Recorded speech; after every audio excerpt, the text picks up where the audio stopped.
everyone! In this video, we use two development boards to show you use of GPIO pins of ESP32-S3 development board.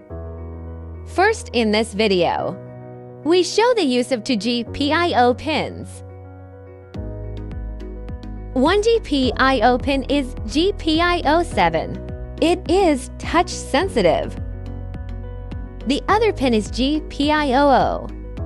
It is the GPIO pin that the boot button in our commonly used development board is connected to.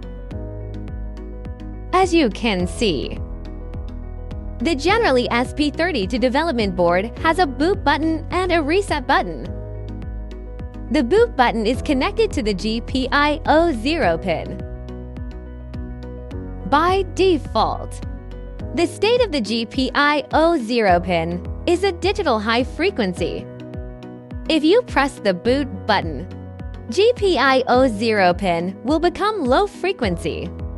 We use this button as an input for GPIO0.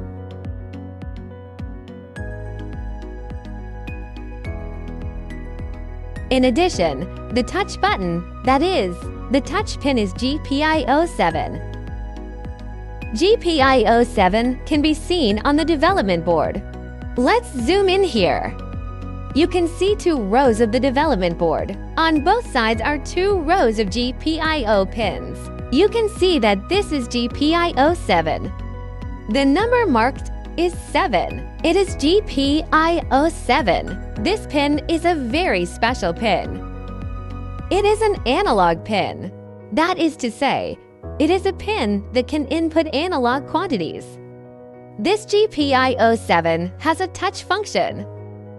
The touch function is the same as our touch screen. When we touch the GPIO7 pin, the state of the entire development board can change.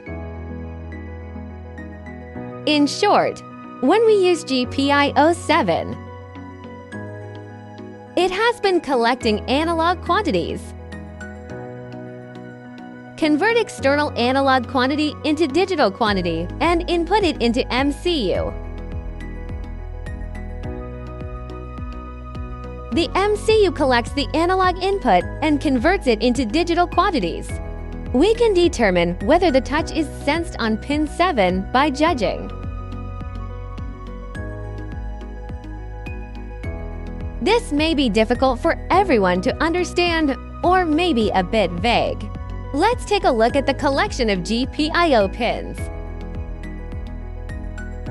As you can see, now the GPIO7 pins of these two development boards are collecting data. The slower acquisition is from this small development board. You can see that if you touch. Its value will increase immediately. Let's adjust the screen so that everyone can see this small development board clearly. You can see that we touch pin 7 of this small development board. Touch this place. You can see that the analog quantity collected on the screen will increase rapidly. We loosen it and it becomes smaller immediately. The same is true for this large development board. Pin 7 of this large development board is here. If we touch it, we can see that the value of this large pin also increases instantly. We loosen it and it becomes smaller immediately. Another thing to note is that the configuration of the analog circuit of this large development board and this small development board is different. Because the length and routing of printed circuit boards are different, they may affect the input of the analog quantity. These two development boards may not have much circuit design for GPIO pin 7. But when it comes to digital magic conversion, as you can see, its sampling rate may be slightly different. Including the reflected values are also different. At present, we have not touched the entire development board. Then you can see on the screen. When there is no touch in the noise state, the value of this 4.3-inch screen development board is obviously greater than that of this 1.9-inch development board. So when using it specifically, you need to collect the initial quantity of the touch pins according to your own development board.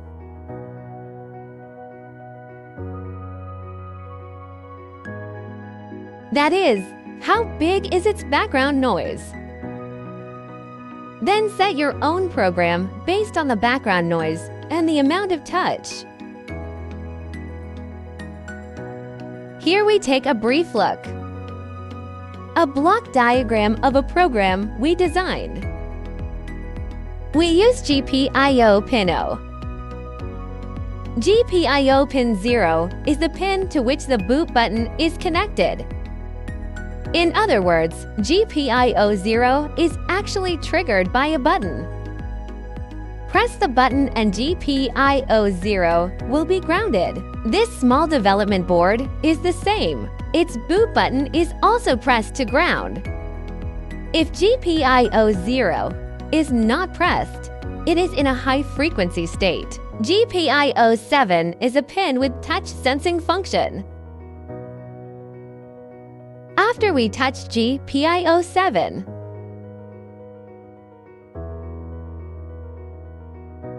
the amount collected by the MCU will change significantly.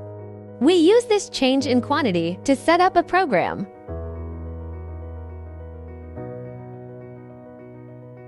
The entire process is to collect data through the MCU. In addition, the MCU controls the screen backlight of the development board. That is BL. The control of the screen backlight is actually achieved through the GPIO pin. But the GPIO pins here, the pin numbers of the GPIO pins for controlling the backlight of this small development board and the large development board, are different. We do not directly list its GPIO pin numbers, but its control principle is the same. The screen is turned on or off by changing the digital quantity. The brightness of the backlight can also be modulated through PWM. Here we use the boot button. Each press of the boot button changes the screen brightness because we set a screen brightness change array. Each click will toggle a value. You can take a look. We press the screen and it becomes brighter. Then switch to 0. Then start from 0, 50, 100, 200, 255. This process of change can be seen. Then pin 7 actually just turns off the backlight. We turned off the backlight by pressing. Here pin 7 does not turn on the backlight function. Press again to know. The amount it collects will change, but the screen doesn't change noticeably because we didn't set a change in the screen backlight. The screen backlight can only be turned off via pin 7. Then we press the boot button. Backlights can be turned on again, then gradually lighten and dim to open. This small development board is also the same. We press the boot button. This is the boot button. Press the boot button, gradually changing its backlight brightness. You can see in the video. The backlight brightness will change with each key pressed. Then its pin 7 also has a function to turn off the backlight. Pin 7 is here. Let's touch pin 7. You can see that the backlight is turned off. Then press the boot button to turn on the backlight.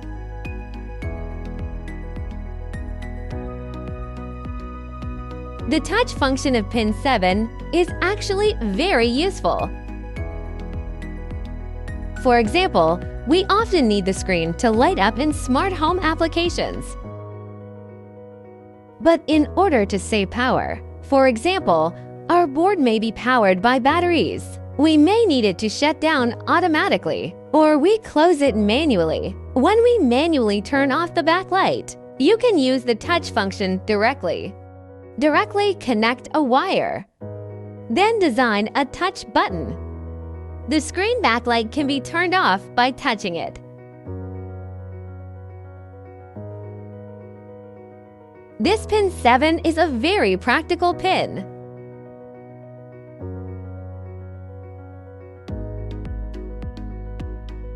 The same is true for the big screen. Let us show you how to implement this function through Arduino.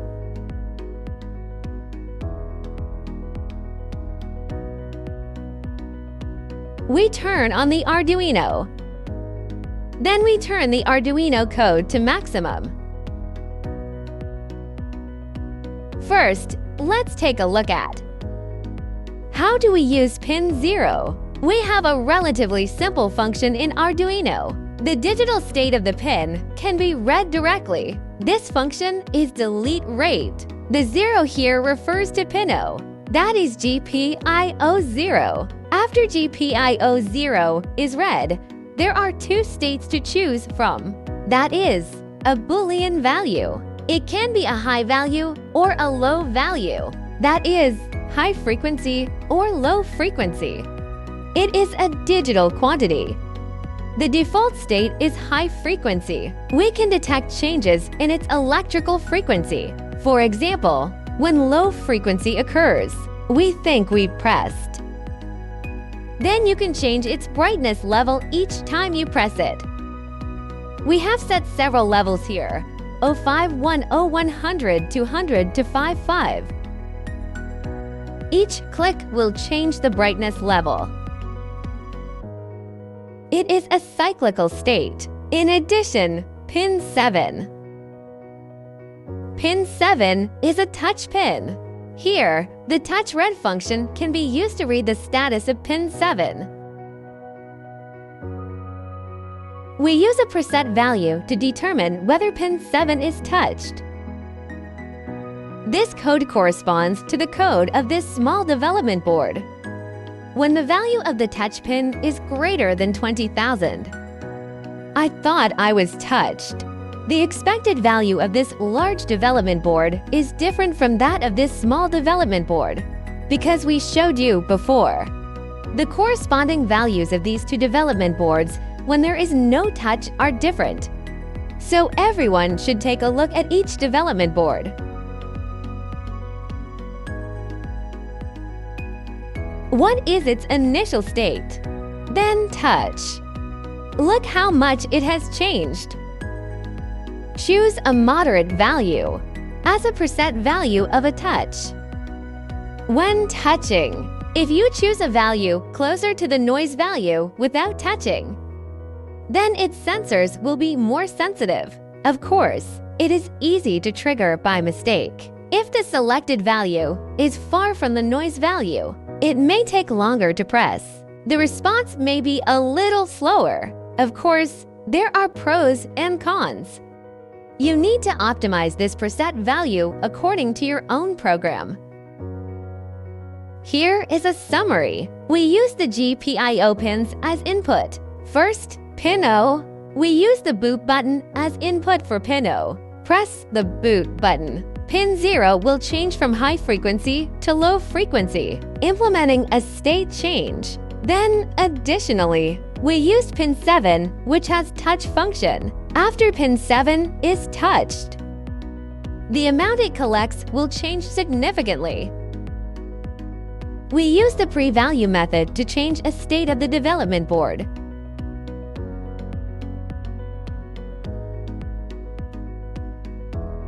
We mainly use the GPIO inputs. Use the MCU to read these two inputs. Then use the change of input status to change the screen brightness. Okay, that's it for today's video. Thank you for watching.